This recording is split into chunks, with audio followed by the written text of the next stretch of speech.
അച്ഛനിവിടെ വന്നപ്പോ തന്നെ മനസ്സിനൊരു സമാധാനം കിട്ടിയ പോലെ തോന്നുന്നുണ്ട്. ഈ സമാധാനം തുടർന്നും നിലനിൽക്കട്ടെ. അതിനാണ് ഞാനിവിടെ ഹോളി ക്രോസ് സ്ഥാപിച്ചത്. നിങ്ങളുടെ മനസമാധാനം കെടുത്തുന്ന ഒരു ശക്തിക്കും ഇതിനകത്ത് ആൾമാറാട്ടം നടത്തി സ്വൈരവിഹാരം നടത്താൻ കഴിയില്ല. അത് മനസ്സിലായില്ല. നമുക്ക് ദൃഷ്ടിഗോചരമല്ലാത്ത ചില ഫോഴ്സുകൾ നമ്മളെ കബളിപ്പിച്ച് നമുക്കിടയിൽ സഞ്ചരിക്കുന്നുണ്ട്. ആ വിശ്വാസം എല്ലാവരിലും ഉണ്ടാകണമെന്നില്ല.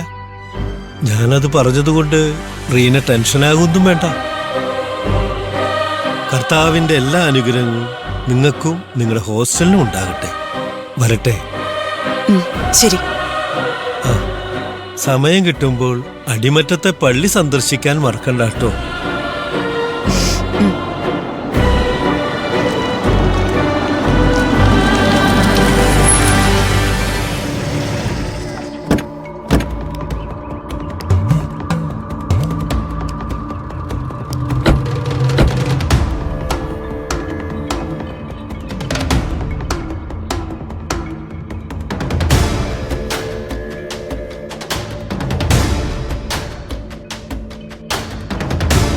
ഇദ്ദേഹം ഇവിടെ താമസിക്കുന്ന ഒരു കുട്ടിയുടെ മുത്തശ്ശന്.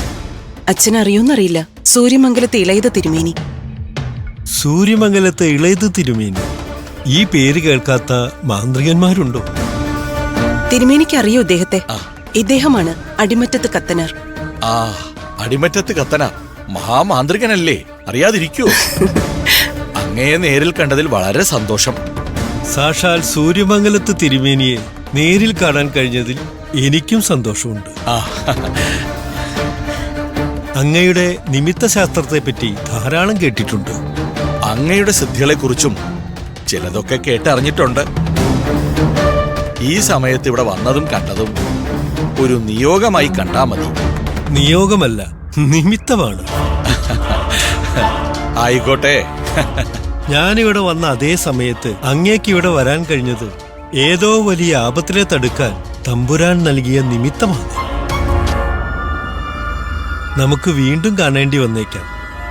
ഇപ്പൊ പോകാൻ അനുവദിക്കണം. തീർച്ചയായും വീണ്ടും കാണേണ്ടി വരും. ശരി.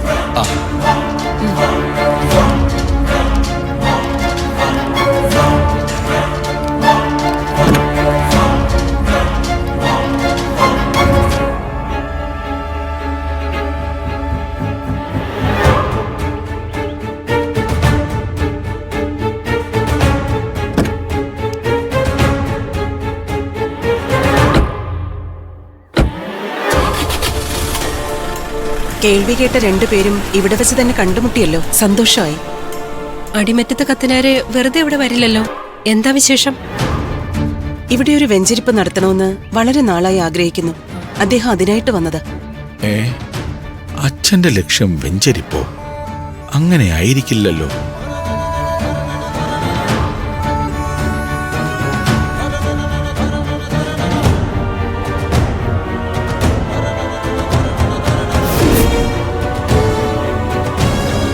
ഇങ്ങോട്ട് വരുന്ന കാര്യം പറയാതിരുന്നത് എന്താ?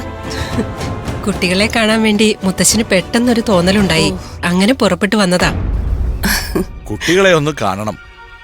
5 പേരെയും ഒന്ന് വിളിക്കാമോ? അതിനെന്താ, ഇപ്പൊ തന്നെ അവരെ കാണാനുള്ള ഏർപ്പാടുണ്ടാക്കാം. തിരുമേനി ഗസ്റ്റ് റൂമിൽ ഇരുന്നോളൂ. ശരി.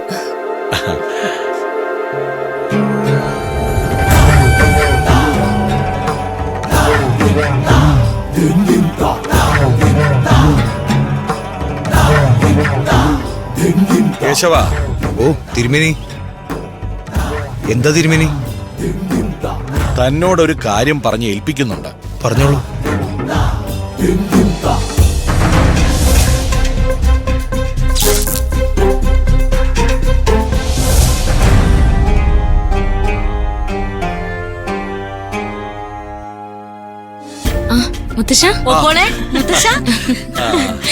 എല്ലാരും വരിക. മുത്തശ്ശനും ഒപ്പോളും ഇങ്ങോട്ട് വരുന്ന കാര്യം പറയാതിരുന്ന എന്താ? നിങ്ങൾക്കൊരു സർപ്രൈസ് ആയിക്കോട്ടെ എന്ന് മുത്തശ്ശൻ പറഞ്ഞോണ്ടാ ഞാൻ അറിയിക്കാതിരുന്നേ. മനയിലിരുന്നപ്പോ നിങ്ങളെ എല്ലാം കാണണമെന്നൊരു തോന്നലുണ്ടായി. അതുകൊണ്ടാ ഇങ്ങോട്ട് പോന്നത്. മുത്തശ്ശൻ വീണൂന്ന് കേട്ടപ്പോ ഞങ്ങൾ ആകെ ടെൻഷനായി. ആണോ? ഒന്നു വീണു.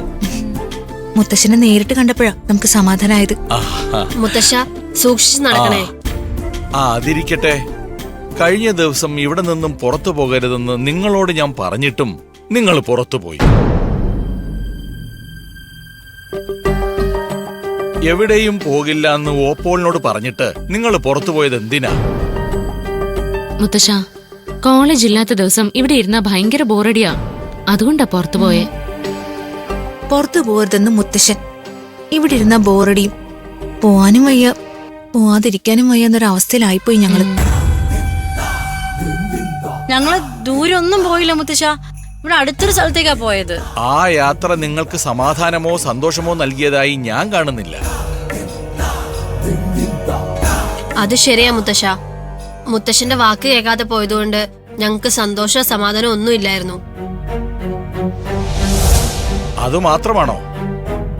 ആ യാത്രയിൽ നിങ്ങൾക്കെന്തോ ചില പ്രശ്നങ്ങളുണ്ടായിരുന്നല്ലോ. നിങ്ങളുടേതല്ലാത്ത കാരണത്താൽ നിങ്ങൾക്ക് ചില പ്രശ്നങ്ങൾ ഉണ്ടായില്ലേ? ഇത്രയും കൃത്യമായിട്ട് മുത്തശ്ശി ഇതൊക്കെ എങ്ങനെ അറിഞ്ഞു? മുത്തശ്ശി ഇവളെ നേരത്തെ ചിപ്പും വെച്ചിട്ടുണ്ടോ? മിണ്ടാതിരിക്ക്, വായിന്ന് അബദ്ധമൊന്നും വീഴല്ലേ. മുത്തശ്ശൻ പറഞ്ഞ പോലെ നിങ്ങൾക്ക് എന്തെങ്കിലും പ്രശ്നം ഉണ്ടായോ? ഏയ്, ഞങ്ങൾക്കാർക്കും ഒരു പ്രശ്നം ഉണ്ടായില്ല. പ്രശ്നങ്ങളൊന്നും ഉണ്ടായില്ലെങ്കിൽ അത് ദൈവാധീനം. ഇനി നിങ്ങൾ പുറത്തു പോകുമ്പോ കുറച്ച് ശ്രദ്ധിക്കണം. ഈയിടെയായി ഞങ്ങളെല്ലാം ഓർത്ത് മുത്തശ്ശി വല്ലാതെ ടെൻഷൻ ആവുന്നുണ്ടല്ലോ. അതെന്താ? അതിന് കാരണമുണ്ട്. എന്താ മുത്തശ്ശ? മുത്തശ്ശൻ എന്തിനാ ഞങ്ങളെ ഓർത്ത് ഇങ്ങനെ ടെൻഷൻ ആവുന്നേ? ഞങ്ങള് കൊച്ചുകുട്ടികളൊന്നും അല്ലല്ലോ. അതാണ് മോളെ അതിന്റെ കാരണം. നിങ്ങൾ കൊച്ചുകുട്ടികളായിരുന്നപ്പോ എനിക്ക് ഇത്രയും ടെൻഷൻ ഇല്ലായിരുന്നു. ഇപ്പോ നിങ്ങൾ കൊച്ചുകുട്ടികളല്ല, വളർന്ന് വലിയ പെൺകുട്ടികളായില്ലേ? അതാണ് എന്റെ ഏറ്റവും വലിയ ഉത്കണ്ഠ. ഞങ്ങൾക്ക് ഞങ്ങളെ സൂക്ഷിക്കാനും സംരക്ഷിക്കാനും അറിയാന്നുള്ള വിശ്വാസം മുത്തശ്ശനും ഓപ്പോളിനും ഇല്ലേ? പിന്നെന്തിനാ ടെൻഷൻ? മുത്തശ്ശന് എപ്പോഴും ടെൻഷനല്ലേ ഉള്ളൂ. ഇപ്പൊ നിങ്ങളെല്ലാവരും നേരിട്ട് കണ്ടപ്പോഴാ സമാധാനായത്. അതിരിക്കട്ടെ, ഓപ്പോട് ഞങ്ങൾക്ക് കഴിക്കാനേ മനയിന്ന് പലഹാരം ഒന്നും കൊണ്ടുവന്നില്ലേ? ഇങ്ങോട്ട് വരുമ്പോ ഒന്നും കൊണ്ടുവരാതിരിക്കില്ലല്ലോ. ദാ, ഇതാ, നിനക്കിഷ്ടമുള്ളതാ ഇത്തവണ കൊണ്ടുവന്നിരിക്കുന്നത്. വൃന്ദേ, ഓപ്പോട് ഇതിലെ എനിക്ക് കൊണ്ടുവന്നതാ. പിടിക്കും. ഓപ്പോളെ